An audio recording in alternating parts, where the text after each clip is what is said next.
গাজা উপত্যকায় এবার ফাঁদে পড়ে প্রাণ হারিয়েছে 4 ইসরায়েলি সেনা। এ ঘটনায় আহত হয়েছে আরও 7 জন। মঙ্গলবার গাজায় ফিলিস্তিনের স্বাধীনতাকামী যোদ্ধাদের সঙ্গে লড়াইয়ে গিয়ে অভিনব এক ফাঁদে পা দেয় ইসরায়েলি সেনারা। এরপরই এই হতাহতের ঘটনা ঘটে।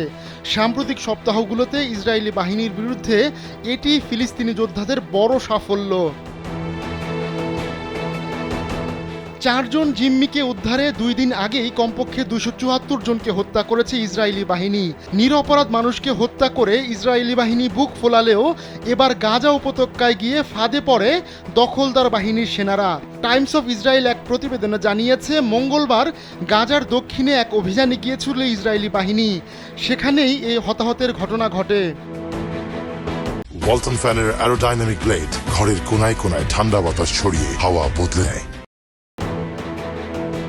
নিহত ওই 4 সেনার নাম ও পদবিও প্রকাশ করেছে ইসরায়েল। নিহত সেনারা হলেন মেজর তাল ফেসিবিলস্কি সৌলভ, স্টাফ সার্জেন্ট এইতান কালসব্রুন, সার্জেন্ট আলমগ শালম ও সার্জেন্ট ইয়ার লেভিন। তাদের সবার বয়স 19 থেকে 24 বছরের মধ্যে। এই 4 সেনাই গিভাতি ব্রিগেডের রিকনসাস ইউনিটের সদস্য। সব মিলিয়ে অক্টোবর থেকে এ পর্যন্ত 300 সেনা সীমান্ত এলাকায় নিহত হয়েছে বলে জানিয়েছে টাইমস অফ ইসরায়েল। ইসরায়েলি প্রতিরক্ষা বাহিনী জানিয়েছে, রাফার সাবৌরা এলাকায় একটি সন্দেহজনক বাড়িতে একটি বিস্ফোরক ডিভাইস ছুড়ে মারে ইসরায়েলি সেনারা। বাড়ির ভেতর কোনো ফাঁদ আছে কিনা তা দেখবার জন্যই এমনটা করে তারা। কিন্তু ফাঁদ নেই ভেবে 3 তলা ওই বাড়ির ভেতর প্রবেশ করে ইসরায়েলি সেনারা। এরপর বিস্ফোরণ হলে বাড়ির একাংশ ধসে পড়ে। এতে 4 সেনা নিহত হয়, আহত হয় আরও 7 সেনা।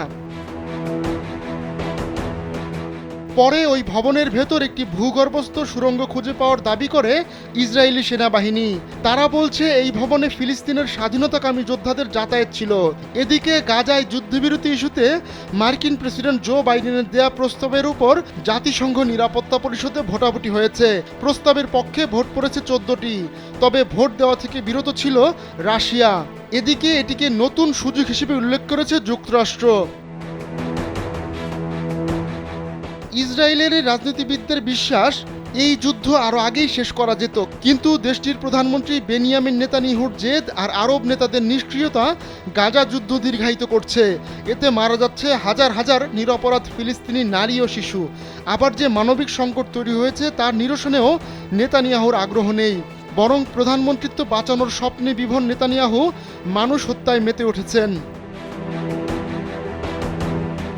আহমদুল্লাহ শিকদার, কালবেলা ডেস্ক।